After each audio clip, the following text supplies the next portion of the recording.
Meus irmãos, a paz do Senhor, bom dia a todos, que a bênção do Senhor alcance a sua vida, a sua casa, a sua família, nesta manhã de domingo, dia 10 de julho de 2022. Nós estamos diretamente da Assembleia de Deus Ministério do Belém em Rio Claro, aqui em nosso templo sede, gravando mais esta lição. Igreja pastoreada e presidida pelo nosso pastor Sisac da Silva Valadares. E o nosso desejo é que a bênção do Senhor alcance a sua família, a sua vida de uma forma especial, e que Deus, por intermédio dessa lição, fale com você. Quero fazer uma oração antes de iniciarmos e abençoar a sua casa. Jesus, nos ajude nessa manhã, que a tua presença fique conosco, que a tua unção nos envolva, visite esse irmão, essa irmã que está nos acompanhando, que a bênção do Senhor alcance a casa dele, que a graça do Senhor o envolva para a honra e glória do teu nome, em nome de Jesus.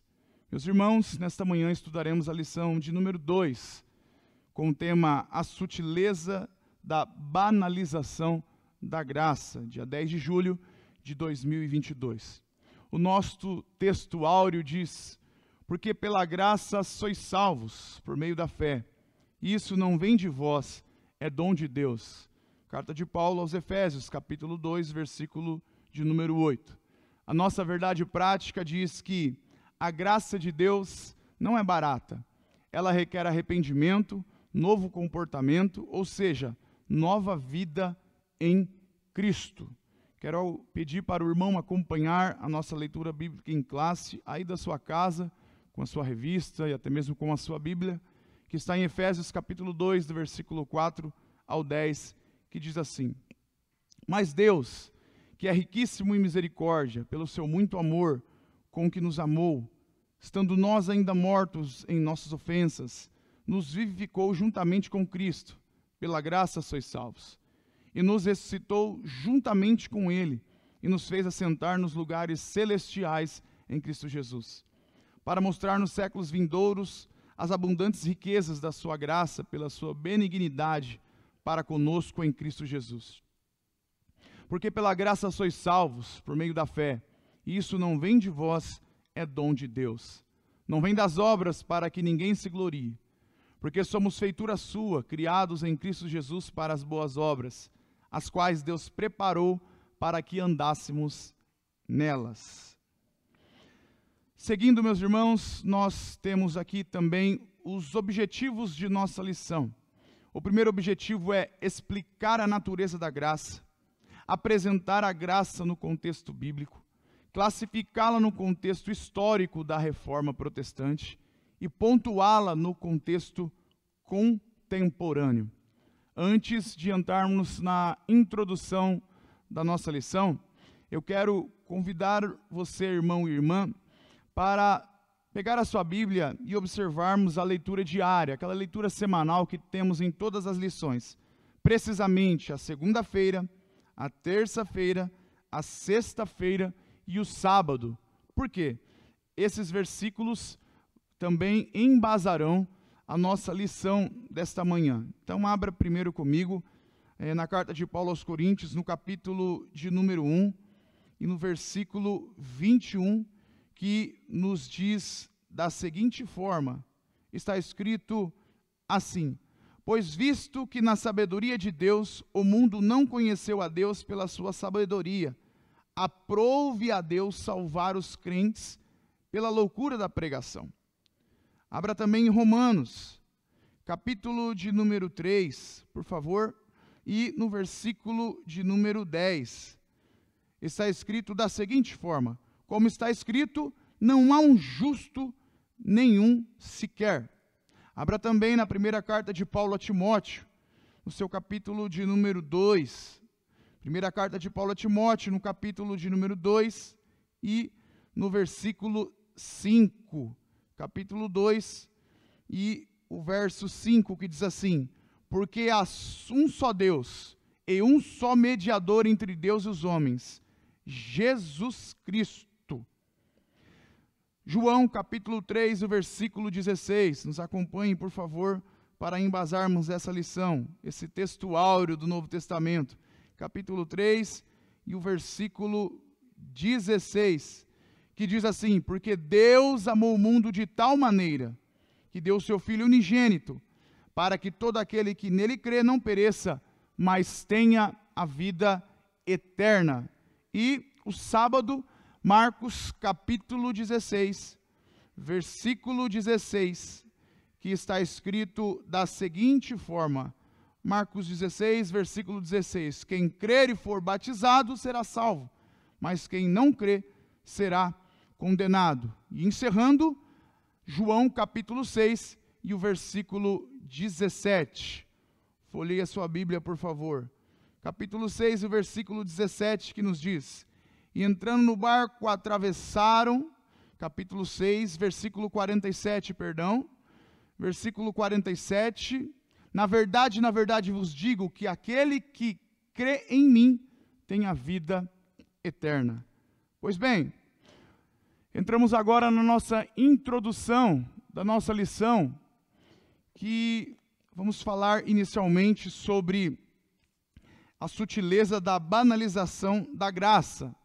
E a revista, ela nos diz assim: nessa lição estudaremos sobre a graça de Deus. Não há dúvida de que nos últimos anos os cristãos têm demonstrado maior interesse em conhecer melhor a doutrina da graça. Nesse sentido, pode-se dizer que há um despertar da graça. Contudo, para muitos esse ensino continua ainda ofuscado. Nesse aspecto, pode-se dizer que a doutrina da graça tem sido mal compreendida e, portanto, mal assimilada e, consequentemente, desvirtuada. Muito do que se prega e se ensina como sendo o evangelho da graça, nada mais é do que uma forma deturpada da graça, e a graça barateada. Como podemos ver, nessa lição falaremos muito sobre a graça, precisamente a sua banalização e essa sutileza que tem tentado invadir os nossos púlpitos, a nossa igreja, e de alguma forma tentado denegrir, manchar, ferir o evangelho puro do nosso Senhor e Salvador Jesus Cristo. Mas, antes disso, como a nossa lição fala sobre a banalização da graça, a sutileza da banalização da graça, o que seria essa palavra banalização? O que o Aurélio nos traz sobre isso, o significado dessa expressão banalização? Tanto o Aurélio quanto o Léxico diz que a banalização é tornar vulgar e ou desprezo de algo. Repito, banalização é tornar vulgar ou e desprezo de algo. E aí falaremos mais afinco sobre isso.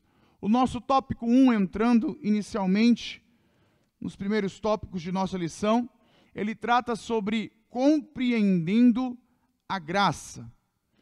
E antes de entrarmos no primeiro subtópico, que é a graça divina, é bom ressaltarmos o que é isso. Mas o que é a graça? O que trata a graça? Todo mundo diz, todo mundo fala, muitos a relatam. Bom, a doutrina da graça é o âmago do cristianismo. Bacon diz que é o amor espontâneo de Deus, ainda que imerecido para o homem pecaminoso, revelada supremamente na vida, morte e ressurreição de Jesus Cristo. O termo graça, ele pode ser encontrado tanto no Antigo Testamento quanto no Novo Testamento.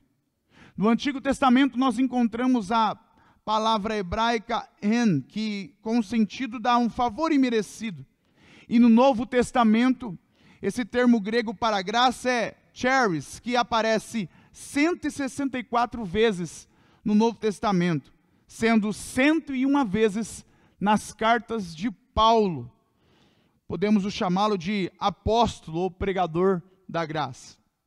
John Packer diz que, de fato, as maiores necessidades na teologia se dão pelo fato de não entendermos a graça de Deus corretamente. Indo aqui e entrando justamente para o primeiro subtópico do tópico 1, eu preciso, antes de aprofundar, deixar claro o que a nossa declaração de fé das Assembleias de Deus nos fala sobre a graça.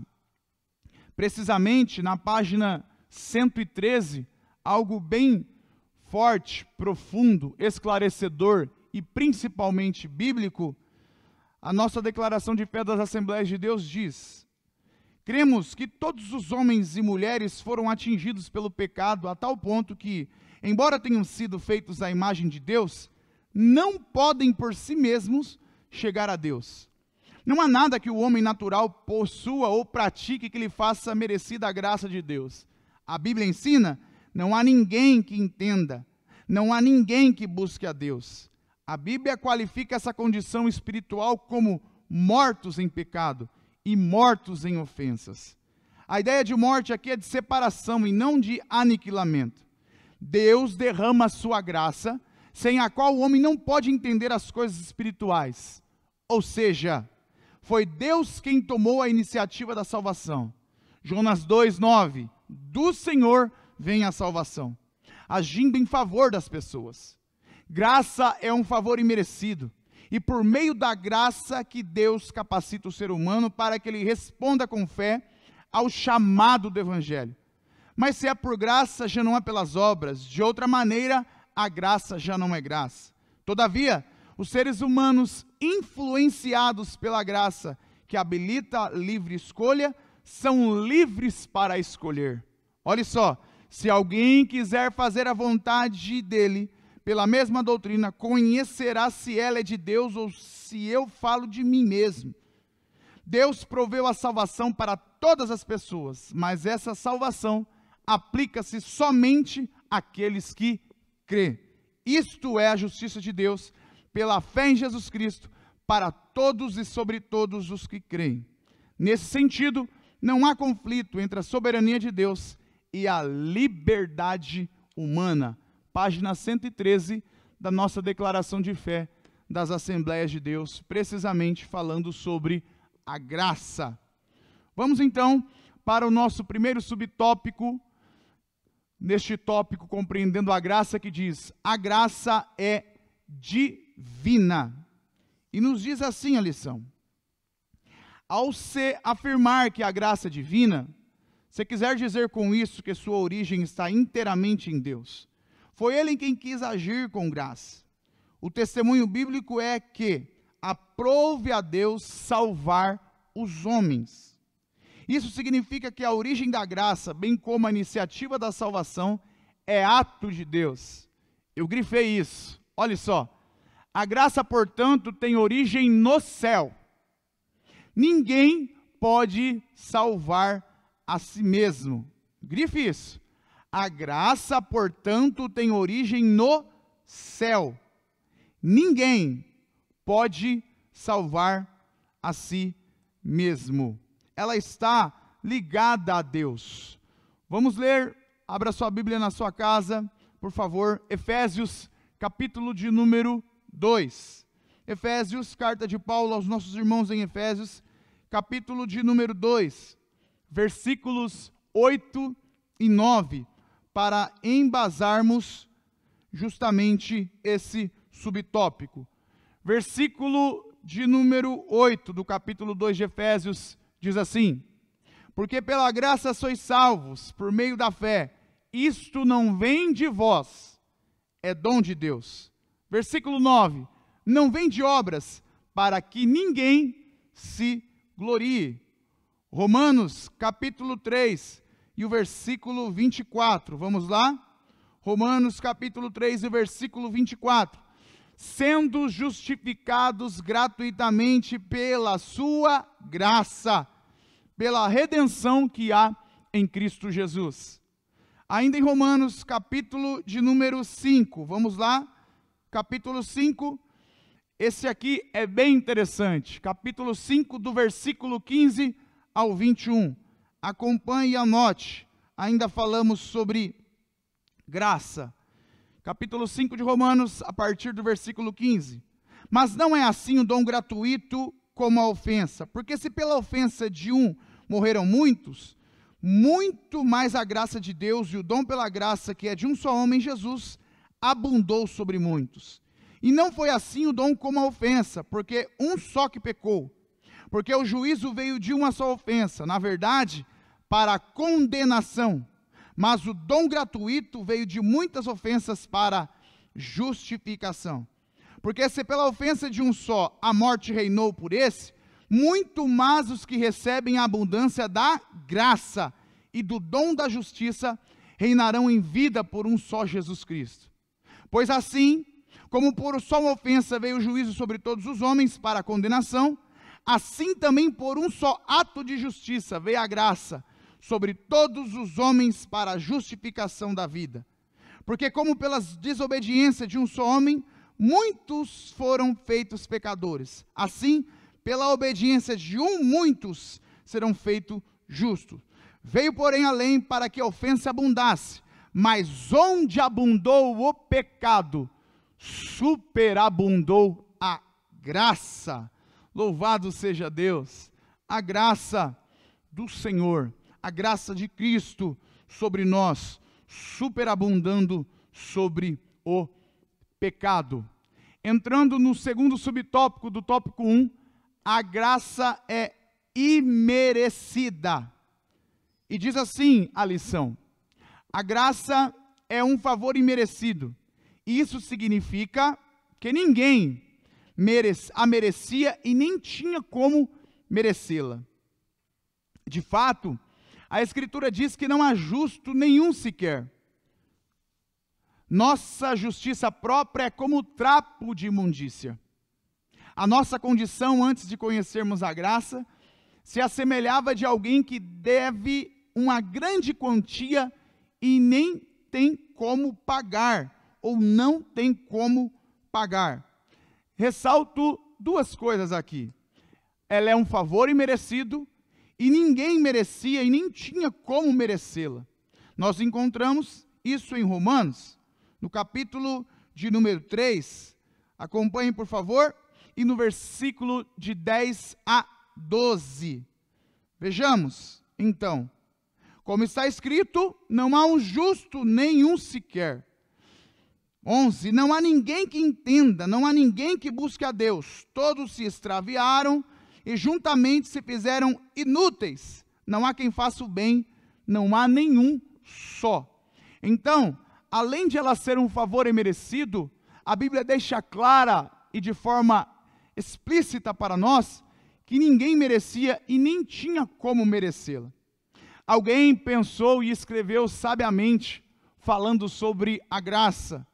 E veja o que diz: nem que eu vendesse minha casa, mesmo que eu desse todo o meu dinheiro aos pobres, fizesse todas as caridades possíveis, caminhasse de joelhos de uma cidade a outra para pagar promessa, me automutilasse achando que Cristo me veria, mesmo que eu seja a pessoa mais querida de toda a terra, eu não conseguiria a graça, mas Jesus a trouxe a mim de graça.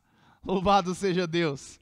Nem que eu vendesse a minha casa, mesmo que desse todo o meu dinheiro aos pobres, fizesse todas as caridades possíveis, caminhasse de joelhos de uma cidade a outra para pagar uma promessa, me automutilasse achando que Jesus ia me ver, mesmo que eu seja a pessoa mais querida de toda a terra, eu não conseguiria a graça, mas Jesus, de graça, espontaneamente, forneceu a graça de graça para mim, pela sua morte de cruz, pelo sacrifício de cruz, Ele nos alcançou, aleluia, por intermédio de sua vida. Este tópico contém 2 subtópicos e para assim finalizá-los, precisamos ver a síntese desse tópico que nos diz: Deus quis agir com graça para com todos os homens, sem que eles merecessem, e por isso essa graça é um favor imerecido. Deus quis agir com graça para com todos os homens, sem que eles merecessem, e por isso essa graça é um favor imerecido. Veio de Deus, saiu de Deus para nos alcançar e chegar até nós. Entrando no tópico de número 2, a graça no contexto bíblico. E o primeiro subtópico do tópico 2 nos diz: a necessidade da graça. Acompanhe com a lição, por favor, em sua casa. Uma das doutrinas mais bem definidas e claras nas Escrituras é a referente à queda do homem. O primeiro fato a ser observado é que Adão, o primeiro homem, foi criado como um ser moralmente livre, podendo escolher o que fazer. A Escritura diz que Adão foi tentado, mas não coagido a pecar. Deus o responsabilizou por sua desobediência. O primeiro homem, portanto, de forma livre e voluntária, desobedeceu e pecou. Grife isso aqui, ó. O primeiro fato a ser observado é que Adão, o primeiro homem, foi criado como um ser moralmente livre, podendo escolher o que fazer. A Escritura diz que Adão foi tentado, mas não coagido a pecar. É obrigado a pecar, feito à força a pecar. Deus o responsabilizou por sua desobediência. O primeiro homem, portanto, de forma livre e voluntária, desobedeceu e pecou. O segundo fato é que a queda do homem produziu consequências, tanto para ele como para sua posteridade. Adão era o cabeça da raça e, como tal, todos os homens estavam sob os seus lombos. Ninguém, portanto, ficou de fora. Tendo caído no pecado, o homem não podia por si mesmo se libertar. Uma das consequências advindas da queda foi a necessidade da satisfação da justiça divina. Por isso, a justiça de Deus exige a punição do pecado. Isso porque Deus, sendo justo e santo, não deixaria o pecado impune. Contudo, assim como Deus é justo, da mesma forma Ele é amor. Isso é denominado pelos teólogos como a doutrina do duplo amor de Deus. O amor de Deus, a justiça, e o amor de Deus, a humanidade. Se por um lado a justiça divina exige a punição do pecado, por outro lado o amor de Deus pela humanidade levou-o a prover a cruz como meio de justificação. Em Cristo Jesus, portanto, Deus manifesta o seu grande amor pela humanidade e vê nele sua justiça satisfeita. Nós precisamos aqui, nesse primeiro subtópico, separar algumas coisas. A primeira é a queda de Adão, o primeiro homem.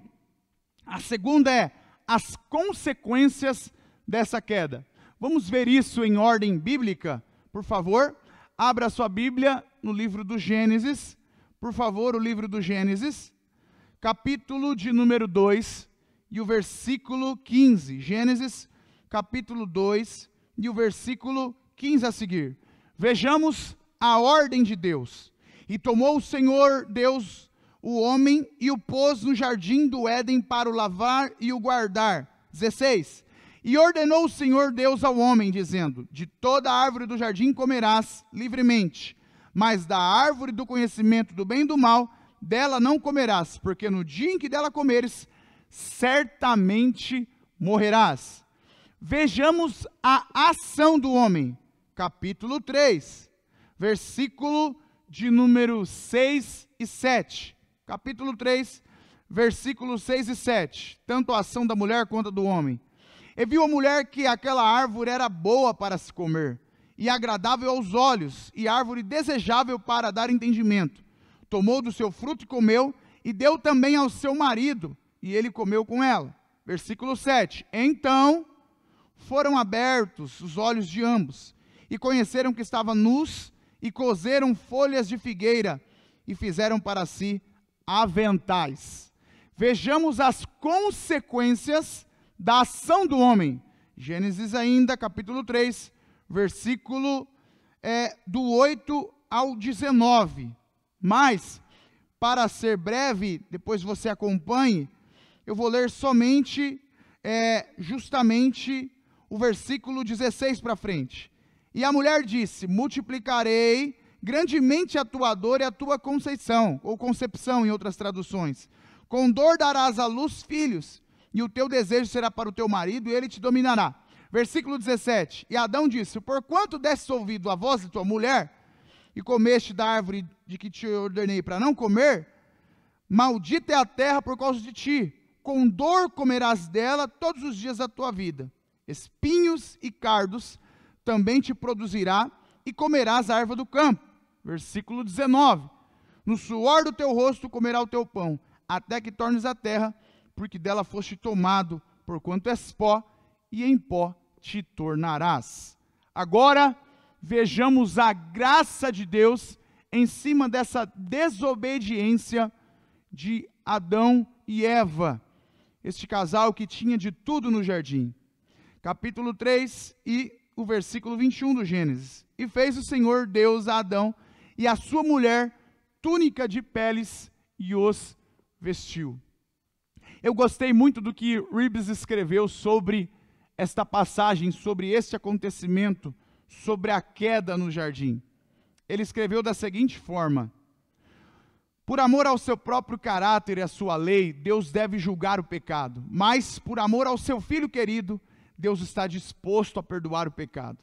Lembre-se que Jesus é o Cordeiro morto desde a fundação do mundo, de modo que Deus já havia provido o perdão e a salvação.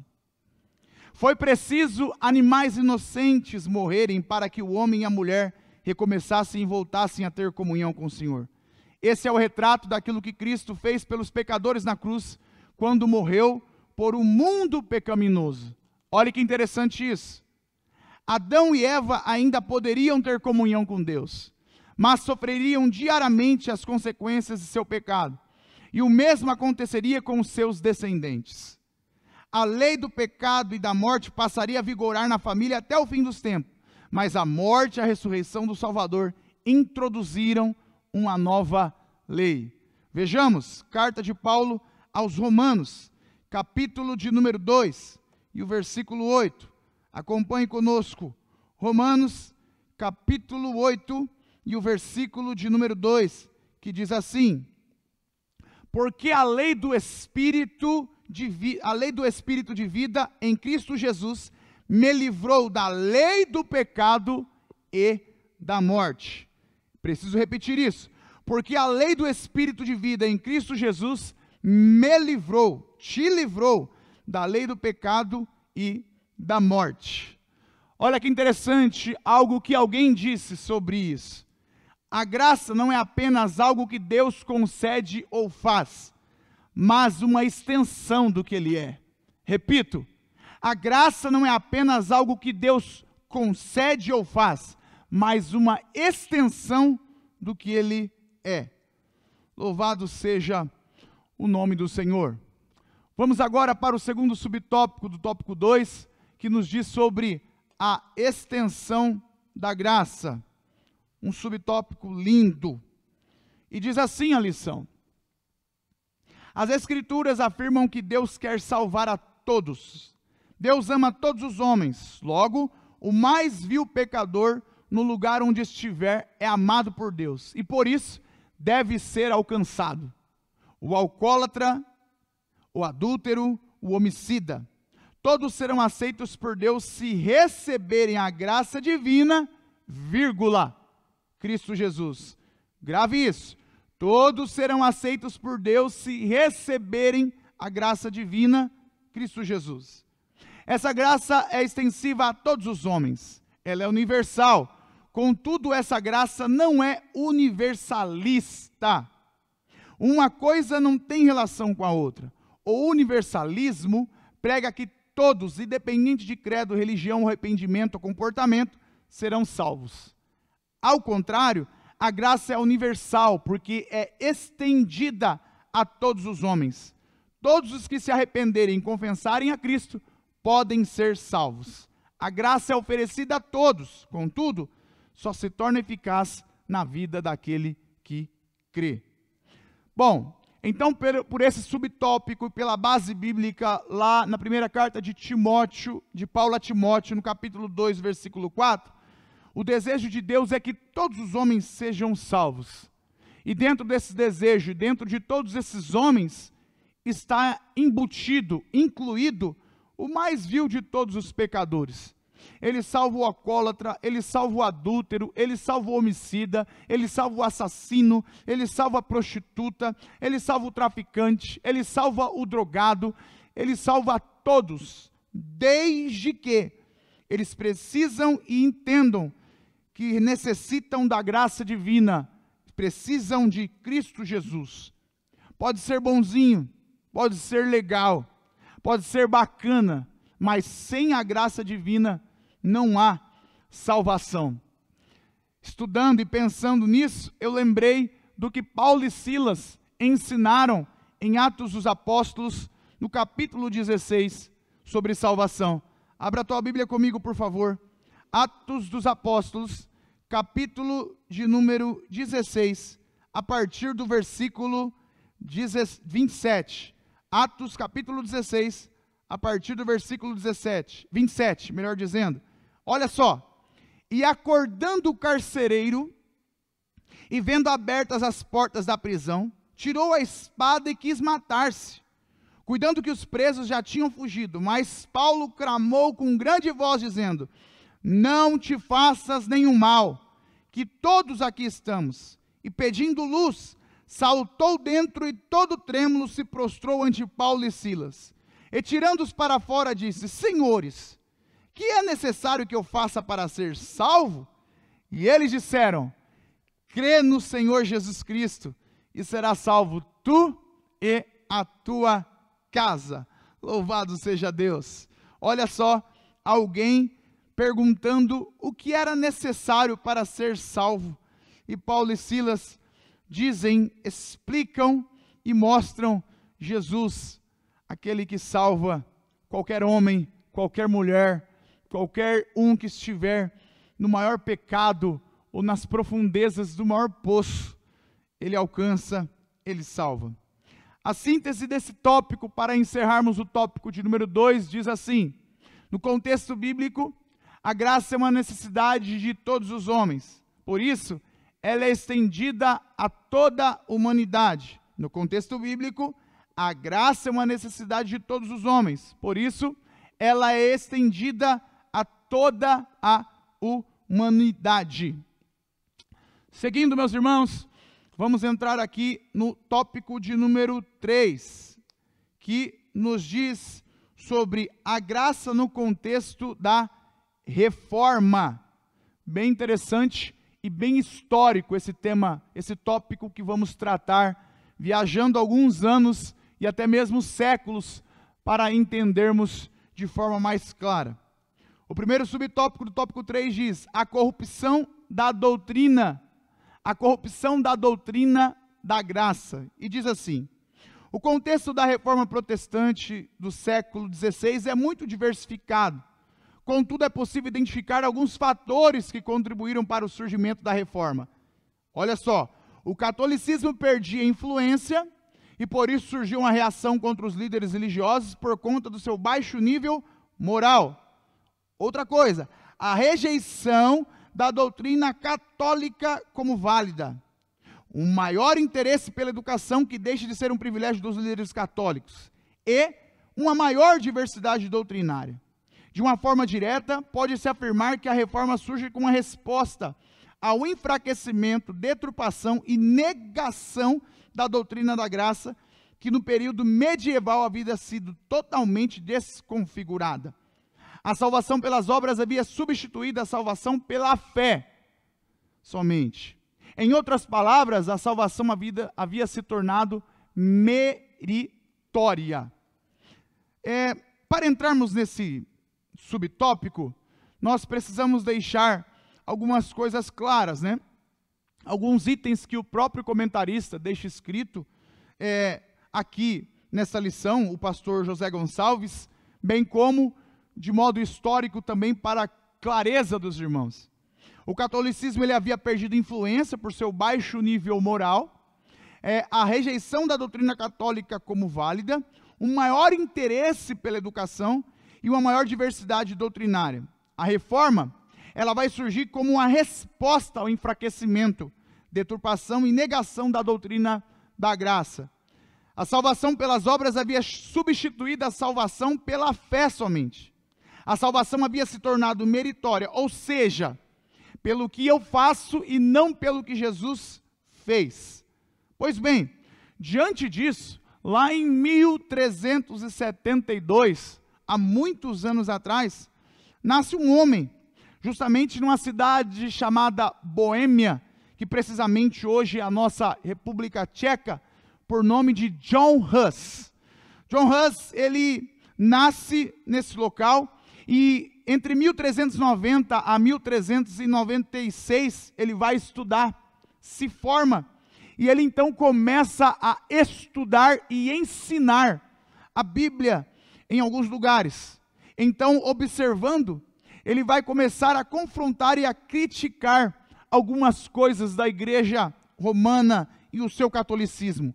A venda de indulgência na igreja, a riqueza birabolante da igreja e a comunhão restrita ao corpo eclesiástico. Eles se fechavam para o corpo eclesiástico, mas não oferecia essa mesma abertura aos crentes de origem mais humilde. Hus, ele foi, então, afrontando isso, pregando contra isso, ele vai ser excomungado em 1412 e condenado em 1415 por isso. Ele vai confrontar e continuar confrontando a doutrina da igreja, dizendo que a doutrina não poderia ser superior à Bíblia e que o único cabeça da igreja era Cristo. Algumas palavras suas marcaram a história e estão até hoje em nossos dias. Ele disse: eu não renunciarei à verdade, nem mesmo por uma capela de ouro. Ele também disse, enquanto estava sendo levado para a execução: hoje morrerei satisfeito. E agora que ele está preso em um poste, e quando alguém vai acender uma fogueira para queimá-lo, para matá-lo, ele, John Hus, grita, e um grito que está gravado na história do cristianismo. Ele escreveu, ele disse, e alguém escreveu: hoje vocês queimarão um ganso, mas daqui a 100 anos surgirá um cisne, que vocês serão incapazes de cozer ou assar. Esse foi John Hus, dando início nos primeiros movimentos da reforma. E a Bíblia é tão linda no seu comprimento, a história do cristianismo, os homens que Deus levantaram. E então nós entramos para o segundo subtópico do tópico 3, e eu continuo a história pós John Hus, que o segundo subtópico diz: a restauração da doutrina da graça. Veja só o que diz a lição. Veja só, a extensão, o terceiro subtópico, a restauração da doutrina da graça. Diz assim: como foi observada, a reforma, portanto, surge com uma reação à corrupção da doutrina da graça. John Hus, depois vem Lutero. Monge alemão agustiniano se torna o principal porta-voz da doutrina, pela fé somente. Posteriormente, o lema luterano seria conhecido como uma das 5 solas, sola gratia, só a graça.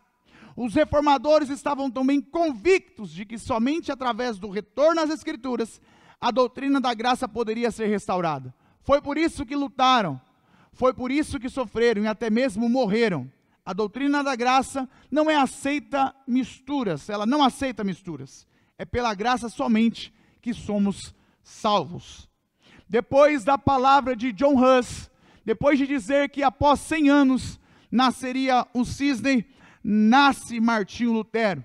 No dia 10 de novembro de 1483, na Alemanha, nasce Martinho Lutero, o pesadelo de Roma, o grande percussor e reformador protestante. É interessante que na sua história, na sua biografia, o seu pai queria que Lutero estudasse direito. E um dia, caminhando por uma estrada, indo aos estudos, ele foi acometido por uma tempestade, onde pensou que ia morrer, e clamou pelo livramento de Deus. Ele alcança esse livramento, e ele agora vai para o monastério se dedicar às coisas de Deus. Indo, começou a enxergar a corrupção da igreja, e a corrupção do clero, e no dia 31 de outubro de 1517, ele escreveu as 95 teses contra as indulgências de Roma.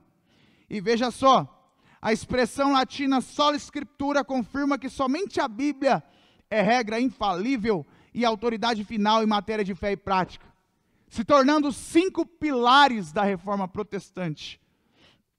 As 5 solas. Sola Cristo, somente somos salvos. Atos capítulo 4, versículo 12. Não há salvação em nenhum outro, porque debaixo do céu não existe nenhum outro nome dado entre os homens, pelo qual importa que sejamos salvos. Sola gratia, somente pela graça, o favor imerecido de Deus, que somos salvos, sendo justificados gratuitamente por sua graça, mediante a redenção que há em Cristo Jesus. Romanos capítulo 3, versículo 25. Sola fide, somente a fé em Jesus Cristo pode justificar o homem dos seus pecados diante de Deus. Concluímos, pois, que o ser humano é justificado pela fé, independente das obras da lei. Romanos capítulo 3, versículo 28. Sola deu glória, devemos tributar glória somente ao Senhor nosso Deus, para mais ninguém. Eu sou o Senhor, este é o meu nome. Não darei a mais ninguém a minha glória, nem a minha honra às imagens de esculturas. Isaías capítulo 42, versículo 8. Sola Escritura, toda a Escritura é inspirada por Deus e útil para o ensino, para a repreensão, para a correção, para a educação na justiça. Segunda carta de Paulo a Timóteo, capítulo 3, versículo 16. Isto foi o que Martinho Lutero contribuiu. E hoje nós temos a liberdade, o livre acesso às Escrituras Sagradas. Louvado seja o nome do Senhor.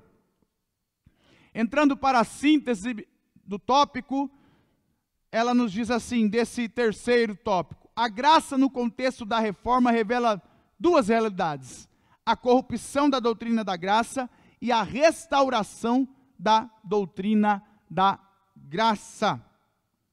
Meus irmãos, entrando agora no nosso último tópico dessa lição, tópico de número 4, onde trataremos sobre a graça no contexto contemporâneo.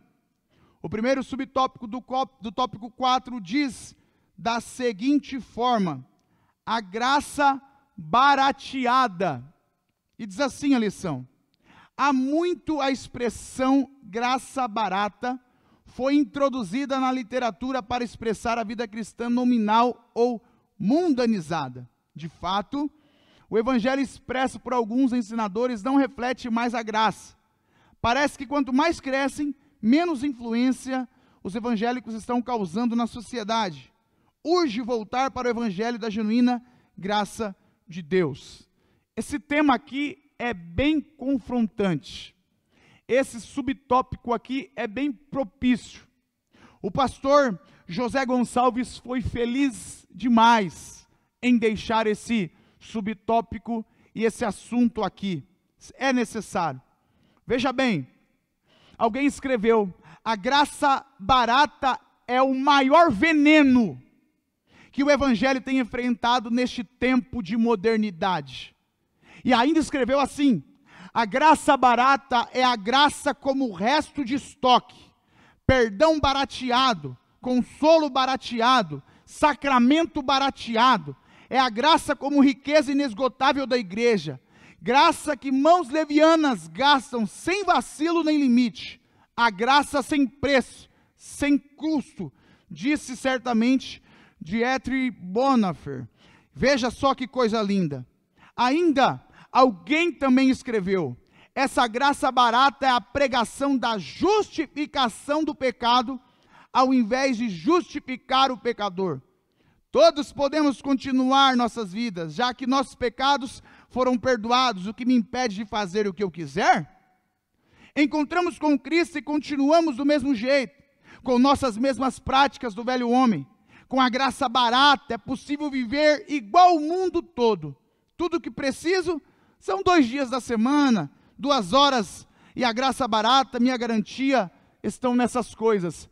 A graça barata é o evangelho fácil. A graça barata é o caminho largo. A graça barata é: venha como você está e continue da mesma forma que você está. A graça barata não exige transformação. A graça barata não te pede mudança de vida. A graça barata você pode fazer o que quiser, como quiser, quando quiser e onde quiser. Mas isso não é os ensinamentos de Cristo. Jesus não nos ensinou isso. Paulo não nos instruiu isso. Os nossos pais da igreja não nos ensinaram assim. A Bíblia nunca nos ensinou isso.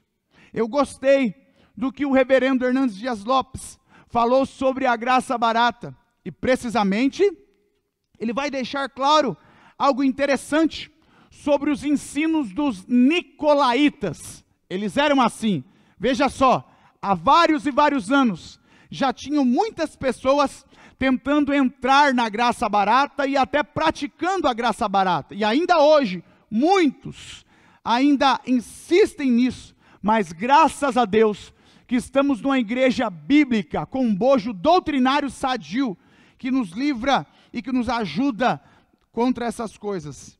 No capítulo 2 do livro do Apocalipse, e o versículo 16, você pode encontrar sobre os nicolaítas. Vamos ler? Capítulo 2 de Apocalipse, capítulo de número 2, e o verso de número 6, diz assim, olha só, é Deus usando João para falar, tens porém isso, que odeia as obras dos nicolaítas, as quais eu também odeio.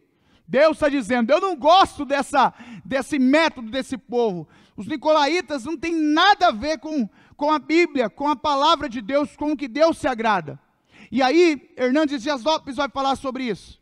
Os nicolaítas, eles ensinavam que a liberdade em Cristo é a liberdade para o pecado. Ou seja, eu posso aceitar Jesus e viver pecando.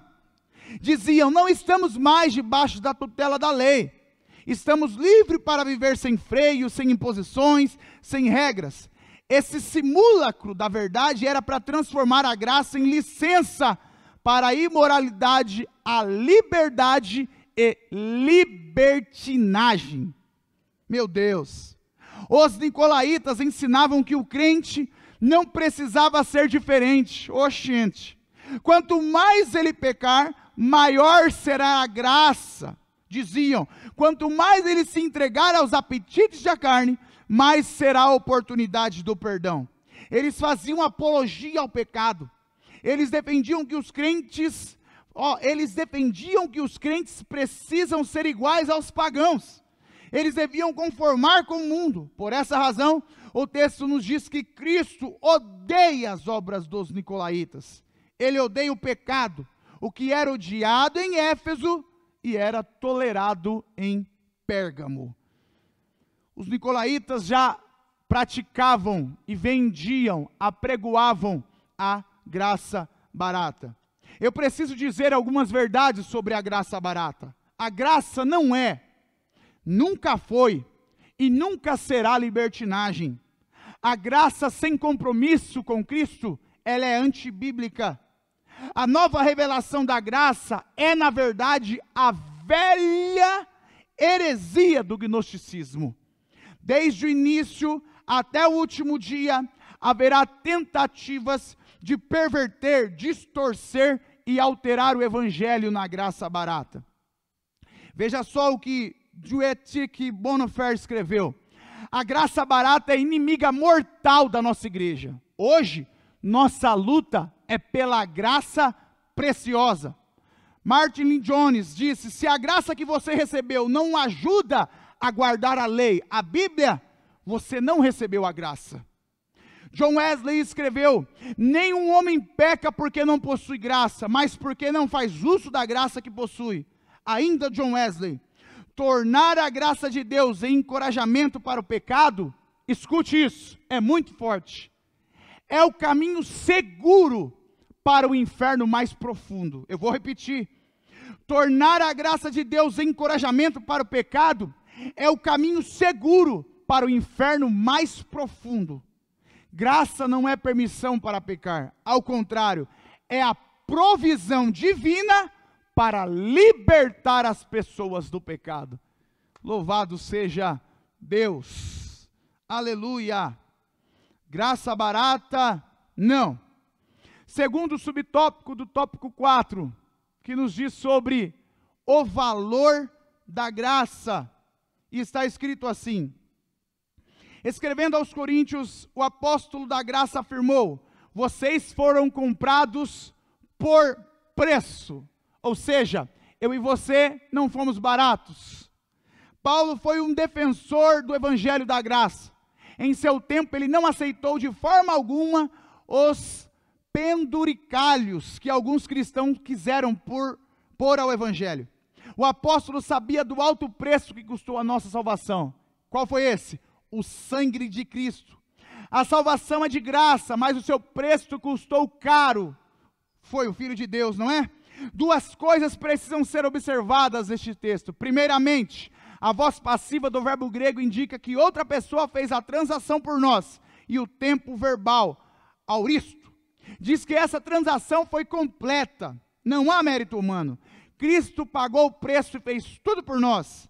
Nada mais precisa ser acrescentado à nossa salvação. Isso é graça. O valor da graça. Fomos comprados por um preço e um preço alto. Lê na sua casa depois ou agora, primeira carta de Paulo aos Coríntios, no capítulo 7, no versículo 23. Olha para o Gólgota agora, meu querido. Olha para a cruz agora, minha irmã.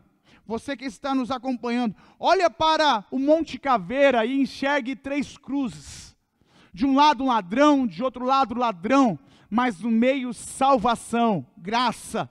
De um lado o bandido, de outro lado o bandido, no meio libertador, graça. De um lado eu e você, de outro lado eu e você, no meio aquele sangue que purifica, graça. Olhe para o meio da cruz, e olhe para a cruz do meio, e veja o Cordeiro de Deus que tira o pecado do mundo. Aquele que foi levado como mudo ao matadouro, como ovelha muda.